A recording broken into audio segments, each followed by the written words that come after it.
Nothing seems to be able to take this stock market down. A lot has happened this quarter, from the inauguration to the storming of the U.S. Capitol, Archegos hedge fund being blown to pieces, SPACs like crazy. The first quarter exceeded all of 2020. Fortnite introduced this character, Diamond Hans. That's interesting.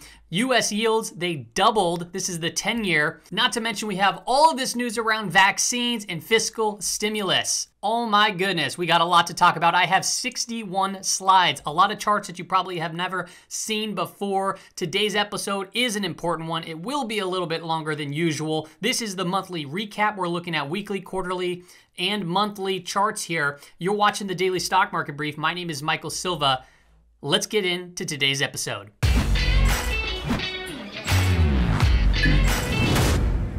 All right, welcome back. If you're new here, by the way, I do these shows Monday through Friday, 5 days a week. I use technical analysis and intermarket analysis to get a good idea as to where the market might head next. This by no means is predictions. This is me just sharing my thoughts and different views of the market from both bullish and bearish perspectives, things that I see out here, and I share it for free to all of you.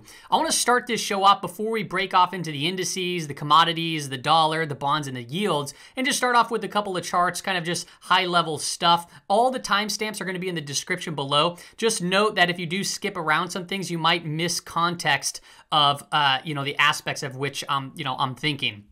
First thing I want to talk about is the M1 money supply. And just take note here, this is a log chart, by the way, which is absolutely insane. This is a 365% increase in the M1 money supply. You know, this was quantitative easing 1, that was 2, that was 3, and this is 4. And to think that doesn't have effects on the economy as the Fed is trying to reach this inflation number is absolutely bonkers, and it should not be ignored. First off, look at soybeans in just 2020. You can see all the way into 2021, we're just ripping higher, but it's not just soybeans. Look at the price of lumber continuing to ride, which is a great indicator, leading indicator of the housing market. Lumber is rising like crazy. You're also seeing homes rise like crazy. Look at copper. Copper from 2020, bam, just almost completely vertical. You see corn doing the same thing. You have crude oil in 2021 just going from the bottom left to the top right of the screen. And then also now we're starting to see individuals come out and talk about the struggles that they're seeing with these prices of inflation. For example, this guy. I need somebody a whole lot smarter than me to explain something. Explain to me how that stuff up on that roof up there, that OSB, is 5 times higher than it has ever been before. 5 times in increase in 1 year. Oh, you can tell me COVID and you can tell me shortages and I don't give it. I don't believe you. Looky here. There's stacks of that stuff at each of the lumber yards that I go to, and Lowe's all has stacks of it, yet every week, every day, it's a higher price, okay? So how are we supposed to survive this shit? You want to see the economy drop? You want to see the economy tank? Here's how you do it. These building materials, if they stay like this, you can bet your ass the economy's going to fail. He's not the only one out there. People are feeling the pressure and the high prices in food and energy. When will it stop? Will it stop? Are we going into a stagflationary environment? There are so many deflationists out there and there are so many inflationists out there. There's a lot of information to take in. So I'm not here to tell you which way it will go, but I want to point out just some data. Now, very important, I want to talk about the seasonality chart. How did the month of April start off? It started off strong. Based on seasonality, we expected that. April skyrocketed so far. However, it's been doing so kind of on a little bit of weak volume, which we'll get into. This suggests that April has more up movement to go based off of seasonality. Now, that doesn't mean it's going to hold true, but from a seasonality perspective, let's just take this into context, all right? Typically, you see big run-ups in April. Now, when we get into the charts and you're going to see these technical patterns, you're going to realize that, okay, well, this looks pretty inflated. I don't see how it can go higher. And that's where it gets very interesting. So I just want to kind of like layer this on here, pay attention to seasonality, and then also it gets choppy. You know, I think the saying in Wall Street is sell in May or go away. I can't remember the thing, but let's get into the indices right now because I got some important charts to show you. The first chart I want to start off with right here is on the quarterly chart. I brought up the quarterly chart. I started looking way, way back. Obviously, you want to do a deep dive. If you're looking at quarterly candles, you want to go back in history. And I just wanted to call out, you can see during these recessionary times. So you can see here in the late 60s and then right here in the 70s, these dips right here, and then we broke out of this area of resistance. It's a very similar type pattern as we saw right here into the late 90s and then the tech bubble, and then we saw that ramp up into that previous high, and then we rolled over again. That was the 2008 financial crisis, excuse me, and then we really broke out to the upside. So I wanted to layer on the US dollar to all of this. So bear with me here. I'll walk you kind of through my thought process, and we're at this critical juncture point. As you notice on a quarterly chart, the US dollar is in a triangle formation, and it's kind of winding up here quite tight. And there's two things that can really happen here, and it's very interesting to me that we once kind of consolidated right here within the US dollar, and when we broke out, you can see we're right around this area of resistance since we started to go higher. So that indicates that potentially on a breakout of the US dollar, we may see the markets roll over.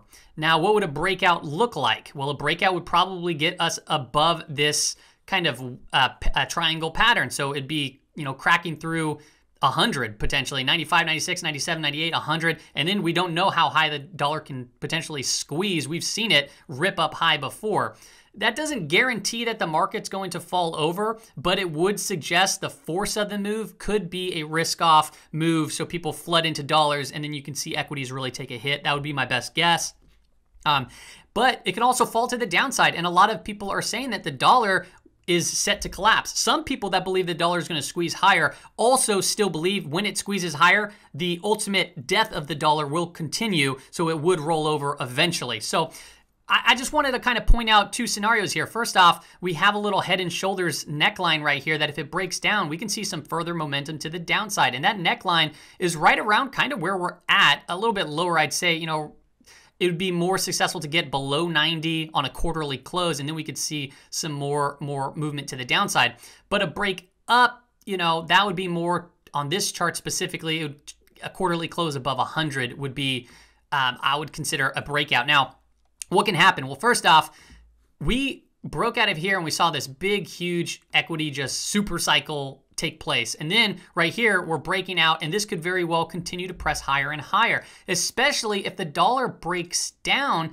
Typically, you can see equities fly through the roof. Now, that's not always guaranteed. There's people like Peter Schiff saying there's going to be an ultimate, collapse here in equities, and ultimately he believes that the dollar will collapse, which would take away even the value of holding into equities, is what I believe his narrative is. So even if the S&P 500 continues to rip higher and higher and higher and higher, we're losing the value and the purchasing power of our dollar, I believe is his standpoint. So I just wanted to call this out. We're coming into a critical juncture point, and it looks like it could potentially break out to the upside or crack through to the downside. So we're going to be wanting to monitor this. If the S&P 500 really rolls over, there's people with price targets. I believe Jim Rickards has a price target of this year, apparently. Was it 2,600 or 1,600? I can't quite remember the price target. It's in his new book that he released, and he has kind of his thought process behind that. But if we do break down and the dollar just completely rip higher, who knows if we can come and test this zone down here around 1,800 to 2,000, 1,600, this zone out here. But I will say, if that were to happen, which would be crazy, that'd be a gigantic, that would just be devastation. Well, just watch that level, because that would offer up just an amazing area of support. So that's kind of my quarterly analysis looking at this specific chart. Here, right here on the weekly time frame, notice, okay, this is why I'm talking about seasonality. So April, we typically see rip-ups. This right here is not the greatest looking technical structure. You can see the price percent oscillator curling itself over a little bit, but it does look like it's going to do a little bit of a bullish crossover. We had a strong week, up 1.14%. Look at the volume. The volume really kind of died off here. So if seasonality holds true in April, what might we see here on this kind of technical poorly structured pattern? Well, if we get some sort of melt up bump, some just blow off top, I mean, April's setting up for a blow off top where we can potentially see equities roll over after that fact. Now, once again, that's not always the case, but this vertical nature is quite insane, and there's no saying, how big bubbles how big they can't get. So just notice where we are and where we stand right now. People might say, well, you're just really bearish. But the reality is the only positions that I'm in right now are currently long positions. So I'm pointing out where we stand in the market because charts don't lie. Okay, this is real data. This is buyers, sellers, computer algorithms, just buying and selling, people buying and selling. This is market psychology, fear. All right, when you get support and resistance and people bounce at a higher volume in those levels, this is all factual data. And there's been proven times throughout history where you can look at certain technical patterns and what kind of psychology that brings upon. And right here, this is a very bullish context. Right? Bullish context, price going up, but structurally speaking, not the greatest look, all right? Now, on a monthly chart, we pointed this out too, where we're looking at yield curves, and the yield curves, when they get above the 10s minus 2s, above that 1, or the 10 minus 3 a month, up to 1.5, we're at that critical juncture point as we're breaking through these new time highs, as the S&P 500 just finally cracked 4,000 for the first time. Just look through history, though. When that took place here, the market started rolling over, all right? So, is the Fed going to continue its policy of print, or are they going to change their policies here soon because they're starting to notice yields really started to gain some momentum here, which is interesting, okay? We're just at a very interesting time in history. Unfortunately, we can't predict anything, but we can point out things that happened in history. Now, from a daily perspective, this doesn't look all too bad, right? The 20 is sloping up, the 50 is sloping up, the 200 sloping up. So very bullish context, okay? Very bullish, and it's already a strong start to April. Look at, we went up pretty significantly, up 1.18%. We finished above 4,000, that psychological level. So we thought potentially it could be a double top, but we had to see some strength. We saw that strength. I drew a rising wedge here previously on my last market brief, and I'll show you that on the dollar section of today's analysis, but I redrew out this to be a potential still rising wedge, but with a price target more up towards 4,100. Now, I wanted to call out this. We called out this descending broadening wedge here. All right, we called that out and said the price target would be 4,100 on a complete breakout. Then when we broke out and started moving higher, we started consolidating to the 50 period. Then we said that was a bull flag, and then the breakout would be still right around 4,100 as a target. Doesn't mean it can't stop there, and this technical pattern would allow us to get up to probably around 4,300, 4,400, 4,500 potentially if it continues screaming higher. So we're going to have to keep an eye out for that. Now, I forgot to draw this out, but there is another gap that the market left here. So far, seasonality holds true. Volume, I'm not really digging all too much as of right now, though. Let's look at the Dow Jones. The first thing I want to look at in the Dow Jones is a quarterly chart of the DJW. This is global index. All right, and what I want to call out here is this channel. Okay, we're looking back to 1992, and this is important because it has acted as key levels of support and resistance. Now, there's things known when you look at channels, they're called exhaustion breaks. And an exhaustion break looks just like this right here, where we start cracking down to the downside, okay? And then we all of a sudden come right back in supported by higher amounts of volume. So you can just see here, perfectly acted as support. Then we had a slight exhaustion break here during the financial crisis, and then we started ripping up higher, all right? Here it acted as resistance, here it acted as resistance. Right here where we're at, as we're moving into this oversold territory on a quarterly time frame, not to mention, we're completely disconnected. They're now the start of the first quarter and last quarter were completely disconnected from the 5 EMA, and now we're trading above the monthly Bollinger or quarterly Bollinger Band, which is a big deal. That's a big overextension. Doesn't mean that it can't go higher. Now, there's a couple things here that I want to point out. An exhaustion break, first off, actually just this breakout, that's bullish, okay? Overall bullish. Why? Because we broke through an area of resistance, and resistance can become support. This is what you want to watch out for. Notice how the 5 EMA is coming into this area. So if we come back and back test it, we may move higher. That would validate resistance turning into support. However, what I want you to pay very close attention to is if we break down back in within this channel on accelerating volume, all right, that means it's confirming an exhaustion break. What does that mean? Well, first off, when it had an exhaustion break here, what took place? We rallied really significantly higher. So if we do get that crack below, we could accelerate to the downside. Okay, it's a possibility, and I'm just calling that out here. Now, even from a monthly perspective on the DJW, now we're only looking to 2010 and up. You can call out this channel as well. And we had it act as resistance, support, resistance, support, resistance, and then we had that exhaustion break right here. All right, so an exhaustion break, you get increased volume. All of a sudden, the markets then find their leggings and we rip up higher, and we ripped up higher and fast. So what I want to call out here now is this could be the potential exhaustion break as well. Now, this is bullish context. Once again, we're trading right about the upper Bollinger Band, and we're disconnected from the 5 EMA. So we're overextended. This could be an exhaustion break. You need to pay attention to where we are. It is still, like I said, in bullish context because we broke out, and when you break out of resistance, it then could potentially form a new channel. All right, it could break out and then continue to channel higher, but just notice the steepness of this channel. So it's not typical to have even a steeper channel on top of a steep channel, because that can just result in a faster break. Typically, the steepness of a channel, they break a lot easier and a lot quicker. Now, from a weekly perspective, the Dow Jones Industrials looks very similar to the S&P 500, right? We have that rising wedge. We're right here at the upper channel trend line. April seasonality says we're going to go higher. This is why I'm saying, okay, if seasonality holds true and we squeeze higher, that could be just a complete blow off tops type of month.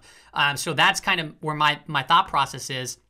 I'm not ready to short the market. I don't plan on shorting the market unless if it's intraday, just because of the fact that, or maybe hedging, obviously hedging long positions, but you got to be very careful shorting a market that's like this, completely vertical, because finding the top is darn near impossible. It's very difficult, just like finding the bottom is darn near impossible, right? So here's the Dow Jones Industrials on the daily time frame. A different story, right? It's bullish. 20 period sloping up, 50 sloping up, 200 sloping up. Look at the fallout in volume as we had a nice update. This could be potentially a bull flag that sends us higher back into this area of resistance of this broadening wedge, ascending broadening wedge pattern, which a megaphone pattern, which could be bearish. And if we broke down to the downside, the target would be right around 28,500 on this specific. But right now, you know, we're at these all-time highs, so it is what it is. Transports also very oversold, overbought, sorry, from the weekly perspective, and we're continuing to ramp higher and higher. Notice this week right here in this overbought territory, volume fell off a cliff. Right here, you can see that just the last 3 weeks, just down, down, down, down. Okay, so that is a little bit cause of concern right there. It'd be interesting to see what takes place next.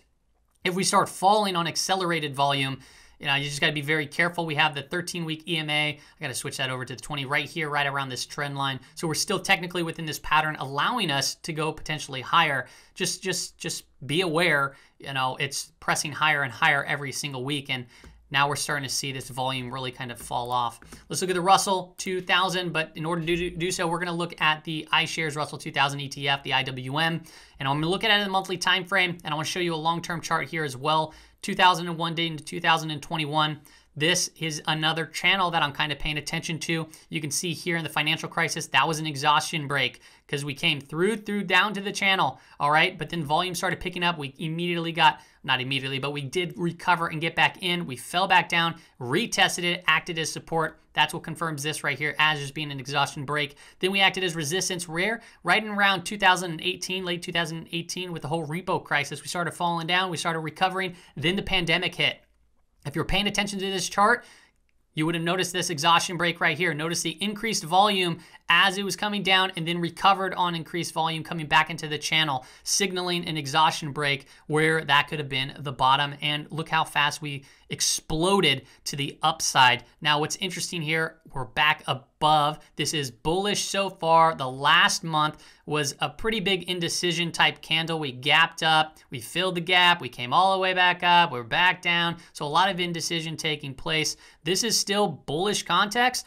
Notice the volume increase right here on the breakout. If we start falling back within the channel and we recapture, the bears recapture the 5 EMA on a monthly time frame on accelerated volume, buckle up because it can get pretty crazy. Now on the weekly time frame, we're still within this rising wedge technical pattern. The 13 EMA is holding as support. We have a negative divergence. I'm kind of looking to see if we do squeeze up here in April to 235, 240. You know, that to me would, you know, that's completely vertical, but it would make sense from a seasonality perspective, and I'd be very, very careful at that point. Price percent oscillator here is crossing over in bearish. My main price target on this is if we crack through this pattern is right around 170 to 180, right down there. On a daily time frame, we came down into this area of support that we mapped out. We bounced from those levels. April's a good start so far. We're seeing decreased volume, the price percent oscillator, is kind of curling itself up back above zero. So maybe perhaps this is the early signal of a stronger move to recapture the all-time high and press higher in small caps. Now, a large percentage of the holdings of small caps, 20%, is the financials. So if banks do well, small caps can do well as well. But we're seeing kind of yields tap out right now, which we'll get into here soon, which could put a little bit of pressure, a little bit of a slowdown, a little bit of a break within the banking institution. So we'll see here how that plays out. But just take note, this could be potentially a bear flag, bear pennant rising, how it looks right now. But you don't want to miss these kind of runs if seasonality holds true. So you can be bullish, just be bullishly cautious in this environment. Now let's look at the Nasdaq. Nasdaq fell into the 20 EMA. Guess what? We recovered, we held strong, and then we saw a strong start to the week, up 2.71%. Take note of the volume. Volume's dying off here too. A very, we haven't seen volume this low for 1, 2, 3, 4, 5 weeks, for over a month, and we're starting to move up higher, cracking out of this. So if this is a false break of these, past few weeks of candles, that'd be pretty interesting to me. And then if we fall below the 20 EMA and we have a closing week there, I just be very careful, because we haven't had a closing week really below the 20 EMA for quite some time, as you can see just looking back throughout the chart.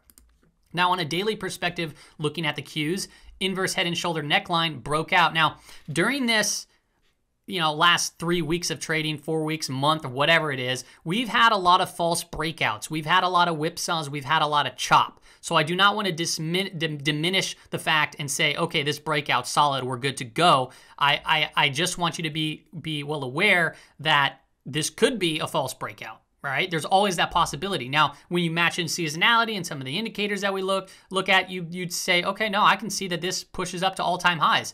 And it would make sense to. We're back above the 50. We're back above the 20. Inverse head and shoulder breaking out of the neckline. This looks strong so far. So it does look strong moving into April. The area of resistance really is right around 330 to 335 to take out that all-time high. So if tech does benefit from yields, for example, taking a breath right here or moving down, that in April seasonality to match with that, tech or the Qs, Nasdaq, we can see all-time highs and potentially even higher on this big boom, big melt up. And then from that point, we'd have to reconsider and look at where we are going into May. The semiconductors make up a big portion of the Nasdaq. We did break out of this rising wedge, but we did tap into the 20 EMA, and now we're starting to see strength come back into that. So quickly recovering, but we haven't really recaptured this trend line. So this can send us up higher and higher, making to all-time highs. So we're seeing a lot of strength here in the semiconductors. Pay attention to the negative divergence. Price percent oscillator is actually bearish at the particular point in time, but it is well above zero, so that is a good sign. All right, now it's time to get into some indicators. First off, from a monthly perspective, what's the CPCE telling us? The put to call ratio, 0.42. Everyone is extremely bullish right now heading into April. That's what it's telling me. However, what I want to call out here is look at asset managers, the NIM exposure index. Now we're even lower this week than we were from the previous week. Interesting. So is this like asset managers telling us like, hey, they're not convinced right now? Because we've seen them do max leverage even at extended levels before. And now they're way down here, below the September area. And to me, that's saying it could signal a couple of things. It's very hard to determine as of right now. All right, but professional asset managers aren't really buying into this from the looks of this. That's kind of how I'm reading it, which is a little concerning because we have retail, at its most euphoric levels, and now we're cracking above these 4,000 levels. So if this changes next week, okay, that can be one thing. But right now, it's almost saying, hey, we don't believe this right here. At all. So we're selling positions into all these retail buyers. I could be completely off right there and just misinterpreting this, but that's just kind of how I'm interpreting it at the moment. And we'll see how other people interpret it later. Right here is the more of a sentiment indicator. We were at a very high peak, 2.5, the highest since really 2018. And now you can see that we've dipped back. We're still extended right around 2.0 on the bulls to bear ratio as we're reaching these all-time highs. So we've reached all-time highs and we saw a little bit dip in sentiment right there. Now, from an internal perspective, I'm looking at the BP chart. So bullish percent index, 76% of the stocks within the S&P 500 are on buy signals, so it broke out of this little trend line. Now it's starting to scream higher. This is where overextended territory gets, so be mindful of that. And we're not quite overbought here on the RSI, so it has a little bit of room to go. Let's proceed with caution if these get overextended to the upside. Same thing goes with the BPNDX. You can see very similar here, starting to scream higher, not quite overbought.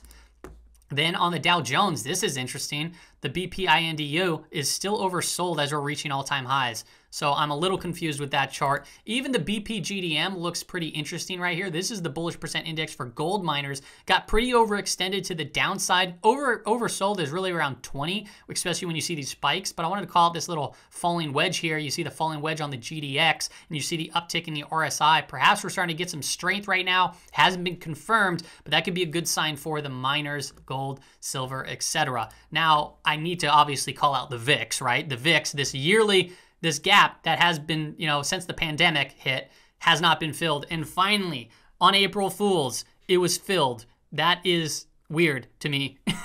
So I don't know how to quite interpret that other than once support is broken, it then can become a level of resistance. It was a pretty big down day for the VIX, right? As we're reaching to all-time highs, minus 10.6%. This can act as a level of support. You can see right here, this could be potentially a falling wedge forming out longer term. We have the lower Bollinger Band upticking right now, right around 16 to, I can't even read that number, but right around 1650. That can act as an area of support, the lower Bollinger Bands. Then you have the gap fill. So this is a little bit freaky to look at, but it doesn't mean that we can't continue to flush through to the downside. And we left a gap above us, and sometimes gaps on the VIX, typically gaps on the VIX do get filled, and we can look at other time frames and there's even more gaps above it. So just pay attention to that moving in. Now I want to show this term, the weekly chart of the VIX, and I just wanted to call out, from 2018 to right here, then you could see when we gapped above basically and ripped higher, then it's been acting as support right here on that candle, support, resistance. So another area of confluence is right here, like I said, 1587, 1550, 15. That could very well be an area of support where we crack back up higher. So just keep that in the back pocket. We have this is support. We have the Bollinger Band, the weekly lower Bollinger Band as support too. So, and we have this bullish type of structure forming, which allows us to say, okay, well, potentially this is setting up for even a big vol spike here in somewhat the near future, but nothing has been confirmed yet. Now let's take a look at commodities. I'm going to look at gold on the weekly first. Hammer candle at the 61.8 retracement level. Good sign so far for gold that we, found some support here. Are we going to get follow through? It still needs a lot of confirmation. But, we got lower lows, lower highs. So not the greatest looking, but this candle did give us a little bit of hope for those gold bulls. On a daily perspective, falling wedge, we came up into this area of resistance. Are we going to get follow through? Perhaps the volume doesn't look all too good, but perhaps if we break out and see some strong volume, that can be a good signal. We're still below the 50, still below the 200 though. Take note.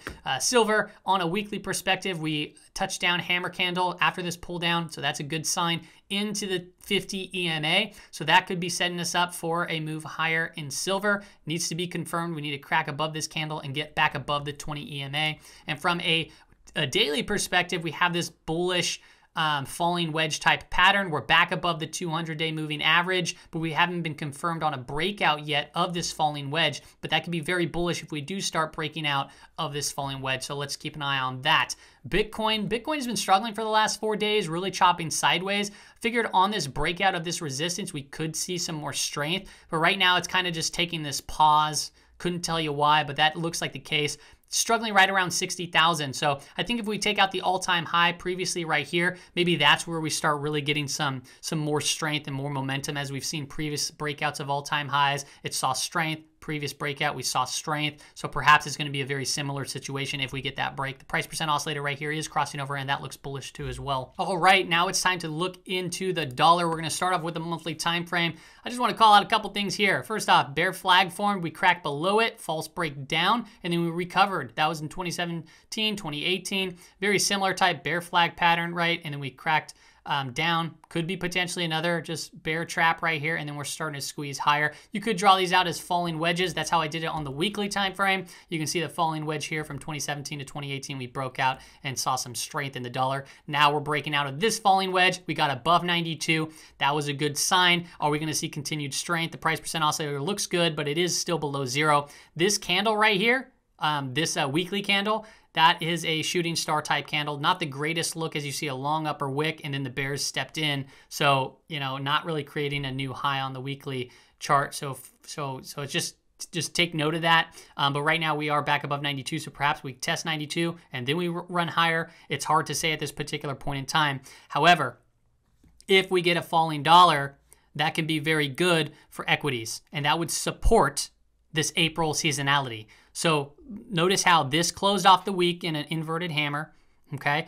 And then on top of that, April is typically, from a seasonality perspective, a strong month, all right? So there's nothing guaranteed in these correlations, but if we do, as we've seen in 2020 when the dollar cracked through 92 and it started falling pretty fast, that's when the equity market started to really scream. And then you can see that here on the daily perspective, right here on 92, when we cracked down, you saw the S&P 500 really start to move up higher. And you can see the negative correlation, how we put in a high here, a lower high, and a lower high, and then we stair step up on the S&P 500, which is a good sign. Now, what we said in the last market brief was we called out this rising wedge, and we said, hey, if the dollar falls over, that can easily push this up higher, and that's exactly what happened. So if April seasonality holds true and this dollar starts falling down, keep in mind we're above the 200-day moving average right now. We're above the 20, and we're above the 50. This is how trends change, okay?